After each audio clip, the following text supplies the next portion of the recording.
so many dead. 2 decades after the first film, 28 years later is finally hitting cinemas tomorrow. Once you walk onto that mainland, there's no rescues. To celebrate, we sat down with the cast to get all the inside goss. Please welcome Aaron Taylor-Johnson, Jodie Comer, and 14-year-old star of the film, Alfie Williams. Aaron, Alfie and Jodie, congratulations on such an incredible film, and thank you so much for spending the time with us today. Guys. Yeah, thanks for having us, yeah. Quick question before we get into it. Aaron, is it your birthday today? Yes, it is, yes. This is how I'm celebrating. It's the best. I love it. Happy birthday to Aaron. Happy birthday to Aaron. Happy birthday to Aaron Taylor-Johnson. We got you a cake as well. Oh, thank you very much, guys. Thank you. And I know we only got 5 minutes, but we thought that would be worth burning 45 seconds for. That's very kind of you guys. I like that. It's also Liam's dedication. birthday. That's because this movie is so brilliant. I'd rather be, here on my birthday. Well, telling everybody about it. I got to say, it is actually also my birthday, and I've moved dinner with my wife back to do this interview. And yeah. Well, happy birthday to you too. Thanks, mate. 13th of June. Good day. It's a good day, innit? Yeah, Gemini's, man. So from Aaron to Alfie, congratulations on your first huge film. And today is also a big day for you, Alfie, because this is a big back-to-back day of interviews. Have Aaron and Jodie given you any advice on how to tackle today? No, we sort of throw him in the deep end. You guys. Happy birthday songs. Yeah, I mean, I'm just nervous, It's like this is... It's all crazy to us. Everything's brand new, and I'm excited, but I'm nervous. It's cool to hear you say that as well, that you're nervous, because we're seeing a kid climbing a tower of bones, you know what I mean? That's what we're seeing on screen. But it's you're just a real dude as well, and this is such a wild experience. Jodie, can I ask? It's not every day you get to film a movie with someone like young Alfie doing his first big movie role. You two have a couple of powerful scenes together. Can you share what it was like filming such intimate scenes? Yeah, it was a really beautiful experience to witness Alfie on set.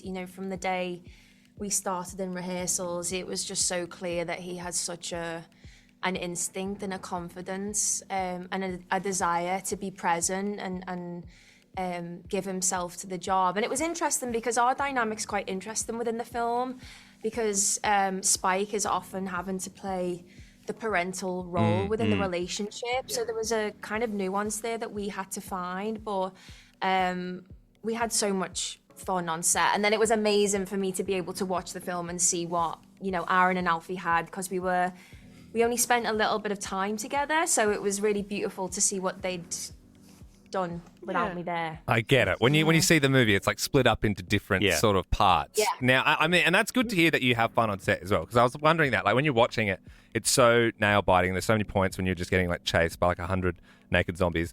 Is it sort of that intense and scary when you're on set as well, when you're running through a forest? Are you sort of you getting into character enough to be you really feel like you're getting chased by these things? Yeah, it felt pretty terrifying. I think I had recurring nightmares where they sort of enter in my dreams. So it was after some days on set. But actually on set was, it felt like a very playful, fun set. Danny Boyle, our director, is just such a wonderful, enthusiastic, energy on set. So it's so he creates this sort of safe space. And we were filming this thing in such interesting ways. And so everything felt fresh and new, It's all filmed on a bloody iPhone 15, which is still mind-blowing. I can't believe that actually happened. What about the archery in it? Incredible. You guys are, especially Aaron and Alfie. How much training did you have to do for shooting these arrows? Go on, Alf. I think I've done a couple. I think I've done a couple a month, and I'm just so good now.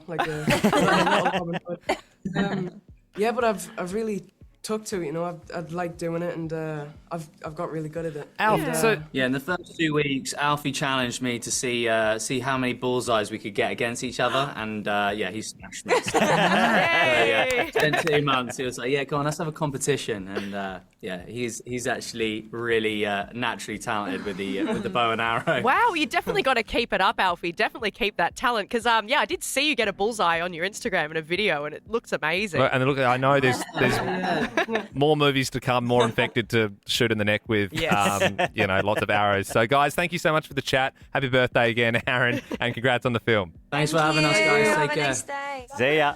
We're also joined now by the director, Danny Boyle, and the writer, Alex Garland. Now, Alex, we know your inspiration for the fast zombies in 28 Days came from playing the video game Resident Evil and the fast dogs that you encounter in the game.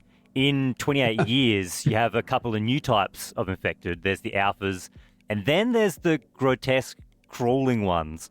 Were the crawling ones inspired by any video games or perhaps something else? That was really out of conversation with Danny, because we were talking about the amount of time that had passed, and we were trying to figure out how infected could have stayed alive for this amount of time. And then it was like, well, what's the parallel? The parallel is the animal kingdom, like packs of wolves. You'd have a alpha dog that ran the pack. And then we were also thinking about cows, cattle, grazing. Like, could you get enough protein living off worms and beetles and moving really slowly? And so it was sort of, is it Richard Attenborough or David Attenborough? David. No, David. Yeah, that's who I meant. Yeah. So it's David Attenborough stuff. It's David Attenborough applied to zombies. Yeah, right. Wow. And it's incredible. Alex, you mentioned there the alphas. I mean, Danny, I've got to ask. There is a couple. There's one called Samson in the film, and they're alpha in more ways than one. I don't know how many times you've had this question, but is it a prosthetic between the legs? No. So we've had a lot of these. So you can imagine the studio's reaction to penises flying around the screen the whole time. They were delighted. So serious. There's a very serious answer to this question. Okay. Which is when you work with a child, and he was 12, Alfie, the main character. You cannot have him in a room with any real genitals on show. Yeah. Otherwise, you go to prison, literally. Yeah. So everybody and every genital that you see in the movie, Yes. male and female, is a prosthetic, Okay. I'm afraid. But it's not completely real. You know Wow. what? The unsung heroes. There's someone in a factory somewhere churning out infected genitalia. Well, from prosthetics to It was props, like that, I promise you. we know that the train that you got, you had to source from people who had gotten it from about 30 years ago. What else did you have to source for this film in terms of props? And was there any that was really difficult to find? The train was the best example of it, because when these companies, when a train goes out of service, there's these geeks, train spotters, Guzzles. basically, who buy the trains for literally nothing, because the problem is storing them, where you store them, where you keep them. So they buy them off the train companies for virtually nothing. And then, and this is absolutely true, while we were preparing, they got a phone call, these guys, from Mexico. And this district of Mexico, this politician had promised, in order to get elected, that he would provide more trains. And you can't just do it overnight, because in fact, when you order the trains, they usually come from Italy and they take 5 years to be built. And these guys then sell to Mexico these trains for an enormous profit, which they just plow back into refashioning trains, because they're train spotters. They love trains. So that was the biggest. It's funny you mention it. That was the biggest one for sure. There you go. Alex, can I ask? I was wondering about Easter eggs. When I watch movies like these, there's so many infected. It makes you wonder if you or Danny managed to sneak anybody in behind the scenes. Like, if I watched it again a second time with an eagle eye, would I maybe see, like, Ewan McGregor as an infected?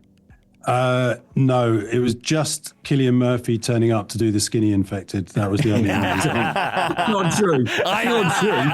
The headlines are going to go We crazy. don't enough trouble. No, we're taking it. We'll take it. Starting it again. No. Well, look, we are really, really, like we said, truly big fans of the whole franchise. And again, another question that you've probably been asked before, but we have jumped straight to 28 years. Was there ever months in the making? No. Months was too too sort of nothingy amount of time.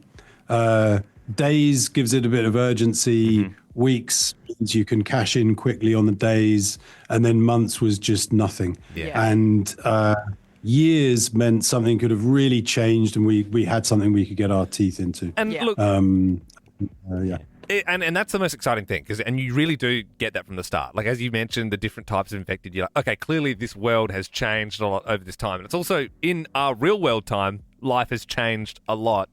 Was it intentional to wait this long for the fans of the franchise to bring us 28 years, or is this something you wanted to do for years and years? We talked about it people keep screening the film in cinemas, and there was no lot of appetite for it.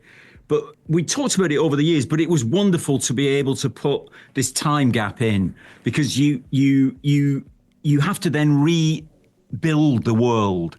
People love seeing world building in these kind of movies. How will the humans have adapted to the lack of electricity, lack of technology? But it was also how the virus had survived as well. Over how could it survive that length of time? Because the authorities who are patrolling the seas around the island are expecting it to burn out, and it hasn't. It's evolved, you know? Yeah. Well, look, Danny and Alex, you've honestly outdone yourself. It's an outstanding movie, and we thank you so much for your time. Awesome. Thanks a lot. Thanks, guys. Cheers, guys. And that's it. Liked that podcast? There's heaps more to listen to if you just scroll back or download the Nova Player app. Ben, Liam, and Bell.